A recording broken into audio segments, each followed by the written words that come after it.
Maayong adlaw makauban. Anyang labing dagko ang mga balita ang angin yung masayran dinhi sa Sugbo, subang bahin sa nasod ug tibuok kalibutan. Ako si Angelica Faisanyal ug kini ang My TV Cebu, The Week That Was. A recap of the stories that matter. Senator Judge Villanueva. Nagsugod ang simana sa formal nga pagbukas sa impeachment trial ni Vice President Sara Duterte sa Senado. Apan suma sa iyang legal counsel nga si Attorney Michael Poa, wala mo tambong ang Vice Presidente sa unang adlaw sa mong paghusay o gipili nga ang iyang representasyon, pinaagi na lang siyang legal team. Samtang napili si Senador Francis Cheese Escudero, isip presiding officer sa impeachment court, human makadaog sa 12 batok 8 botohan sa mga senador nga nagsilbing senator judges. Usa-usab kasugbuan ng abogado nga kabahin sa private counsels nga mitabang sa House Prosecution Panel sa impeachment trial, mao kini si Attorney Amando Vergil Ligutan sa legal law firm sa Cebu City. Siya usa sa mga legal counsel nga mosuporta sa 11 ka House prosecutors sa pagpresentar sa kaso batok kang Vice President Duterte. Ang House Prosecution Panel nga gipanguluhan ni Representative Chervil Luistro mipasaka usab sa ilang entry of appearance atol sa ng adlaw sa impeachment proceedings. Sa iyang opening statement, gihisgutan ni Luistro ang mga kaso sa paglambigit sa makabatan-unan sa krimen tungod sa gingong culture of violence nga nahimo ng normal dinhi sa nasod. Prosecutors have filed already their written entry of appearance with the impeachment court. The articles of impeachment will be presented by 4 separate teams, Your Honor. That explains why. Samtang dinhi sa Sugbo nagtigom ang mga miyembro sa bagong alyansang Makabayan o Bayan, mga estudyante ug faculty members sa University of the Philippines Cebu aron dungan nga mosaksi sa live viewing sa unang adlaw sa impeachment trial.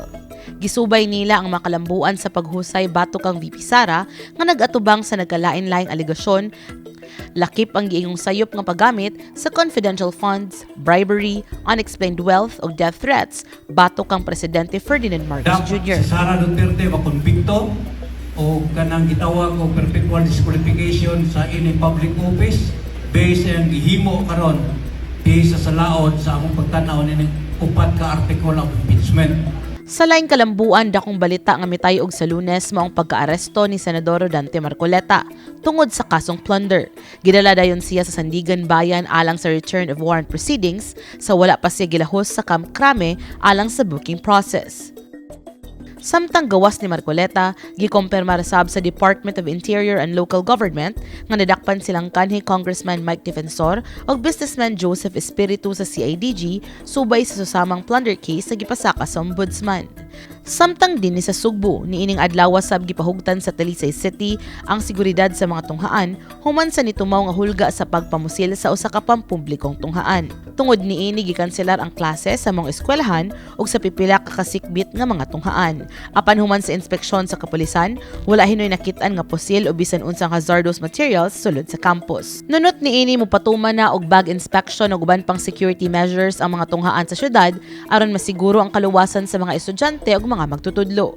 Sa paugnat sa kusog, natapos man ang panahimong makasaysayanon ug impressive ang kampanya ni Filipina tennis star Alex Ayala sa Wimbledon Championships. Napildi si Ayala sa Italian nga si Jasmine Paolini sa round 16 sa tulo ka set.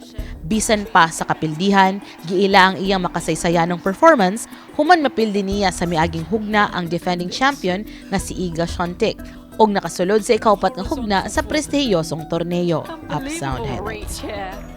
On her front. Oh, well played. Pag-abot sa Martes, nagpadayon ang impeachment trial ni Vice President Sara Duterte ug nakugang ang tanan sa pagtunga sa Senate building apan dili di ay alang sa pagtambong sang hearing. Kung dili aron lang makigtagbo siyang legal team ug magpabilin og usa ka mensahe ngadto sa media. Upsound. I will be blooded but unbowed. Sa impeachment trial, gitugtan sa impeachment court ang pagtestify sa unang witness ubos sa grave threats article. Kini mao si NBI cybercrime agent John Mark Calilong. Taliwas sa objection sa Defense Committee. Ang ikaduhang adlaw sa impeachment, may sentro sa presentasyon sa meta preservation sa video sa Vice President nga nagsilbing ebidensya sa prosecution kung asa na mahayag si Duterte nga Sabi ko sa kanya, kapag pinatay ako, patayin mo si BBM, si Lisa Araneta at si Martin Romales. No joke. Sa balitang lokal, gipasabot sa Department of Education Region 7 o DepEd 7 nga wala kini nagpatuman og hingpit nga pagdili sa paggamit og cellphone sulod sa tunghaan. Matod sa ahensya, gidili lamang ang paggamit niini atol sa klase, gawas kung kabahin kini sa makalihukan sa pagkat-on. Gipasiog daw usab sa DepEd nga importante gihapon ang mga mobile devices alang sa digital learning ug sa mga emerhensiya. Samtang giawhag ang mga eskwelahan sa pagpatuman sa responsableng paggamit niini sa mga estudyante. Pag-abot sa Miyerkules, nagpadayon ng impeachment trial batok ang VP Sara alang sa cross-examination sa defense panel kang Agent Kalilong. So waya gikwestiyon sa depensa ang pagka-authentic sa video ni VP Sara diin siya ng hulga. Apan daw giangkon resabang kamatuoran niini human nila gipasabot ang mga rason sa pagpanghulga sa Vice Presidente. Tungod sa giingong pagpangabusar nga gibuhat ngadto sa iyang Chief of Staff nga si Attorney Zulaika Lopez. Gani gipresentar sab sa depensa ang bahin sa video diin makita ang habig ni Lopez sa maong panghitabo. My life is being threatened. And I'm sure you saw in the hearing that my back hurts.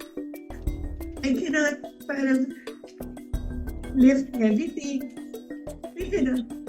But dahil natakot ako, I feared for my life. I really pushed that myself. Tungod niini gimanduan si Lopez nga motambong isip hostile witness sa sunod nga pagpadayon sa impeachment trial sa Hulyo 13 ug 14 isip kabahin sa presentasyon sa mga ebidensya ug mga testigo. Sa laing kalambuan, midaghan ang mga nanggawas nga sakit ni Marcoleta nga nagpabilin nga na-confine sa PNP General Hospital. Kay na-diagnose matud pa nga adunay degenerative disc disease ug mild pneumonia. Sa Sugbo, opisyal na gilusad sa Lahog Elementary School ang national kick-off sa school-based feeding program alang sa school year 2026-2027. Gipakaon og init nga pagkaon, prutas ug gatas sa mga estudyante isip kabahin sa programa nga nagtumong sa pagbatok sa malnutrisyon ug pagsiguro nga walay batang magutom sulod sa eskwelahan.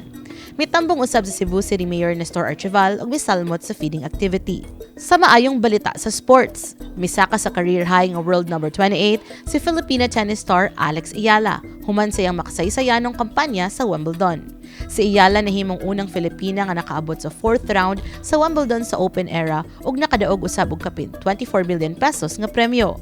Sunod niyang atubangon ang Mubadala DC Open sa Washington DC, isip kabahin sa iyang padayon nga international nga kampanya. Sa pag-abot sa Huwebes, naputos sa abo ang daghang bahin sa Negros ug Sugbo human sa moderately explosive eruption sa Canlaon Volcano. Usa sa labing grabeng naapektuhan mao ang Canlaon City, di natabunan sa volcanic ash ang Uptown Vegetable Market ug ubang kabaranggayan. Gipahimangnuan sa mga otoridad ang publiko nga magsulob og face mask, likayan ang dugayng pagpabilin sa gawas ug sundon ang tanang health advisories aron malikayan ang epekto sa ashfall. Sa Sugbo miabot usab ang ashfall sa nagkadaiyang lugar, lakip ang Tolado City nga usa sa labing naapektuhan tungod sa kaduol niini sa Negros. Tungod niini, gisuspenso sa pipila ka local government units ang klase sa pampubliko ug pribadong mga tunghaan, isip pagpanalipod sa kahimsog sa mga estudyante ug magtutudlo. Sa Toledo City, nagpatawag usab si Mayor Marjorie Perales sa emergency meeting uban sa mga department heads ug disaster response officials aron hisgutan ang mga lakang batok sa epekto sa ashfall. Samtang gipadayag sa Environmental Management Bureau o EMB Central Visayas nga nagpabiling sulod sa luwas nga lebel ang kalidad sa hangin sa Metro Cebu bisan pa sa ashfall. Nagpadala usab ang Cebu Provincial Government og mga responder ngadto sa mga apektadong lugar ug nagapod-apod og N95 face masks sa mga local government units. Suma sa Provincial Disaster Risk Reduction and Management Office, padayon ang pagmonitor sa Balamban, Toledo City, pinamungahan og ban pa mga lugar aron masiguro ang kahimtang sa mga residente. Samtang sa Cebu City ug Lapu-Lapu City, mihimo usab sila og pag-apod-apod og face masks ngadto sa mga residente ug mga estudyante sa pampublikong tunghaan. Samtang nag-atubang sa peligro sa panglawas nunod sa epekto sa ashfall, laing gipangandaman sa Sugbo niining adlaw mong pag-irog sa kusog nga bagyo nga si Inday sulod sa PAR.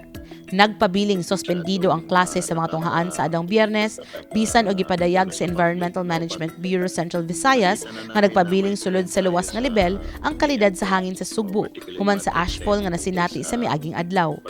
Samtang gipahimutang sa Cebu Provincial Police Office ang ilang mga personnel sa PDRRMO Command Center aron maandam sa posibleng emergency response kung adunay panginahanglanon sa pagbakwit sa mga lugar sa Sugbo nga mahimong maapektuhan sa ashfall gikan sa Bulkang Kanlaon. Gawa sa ashfall, nakasinati og kusog nga pag-uwan ang Metro Cebu tungod sa habagat nga gipakusog sa bagyong Inday sa adlong Biyernes. Hilabihang naapektuhan ang mga mananagat sa Cordova human temporaryong gipugngan ang paglawig sa magagbang sakyanan bisan walay gale warning. Matod sa mga mangingisda, ang padayon nga kakusog sa habagat mo hinungdan sa kakulang sa kuha sa isda nga posible usab nga masangpot sa pagsaka sa presyo niini sa merkado. Nya usa may plano na dito sa konsumo na Mangita lag unsay ko sa dapline. Sa nasudnong balita, gibalibaran sa Sandigan Bayan 5th Division ang hangyo ni Senador Jinggoy Estrada nga makatambong sa impeachment trial si Vice President Sara Duterte.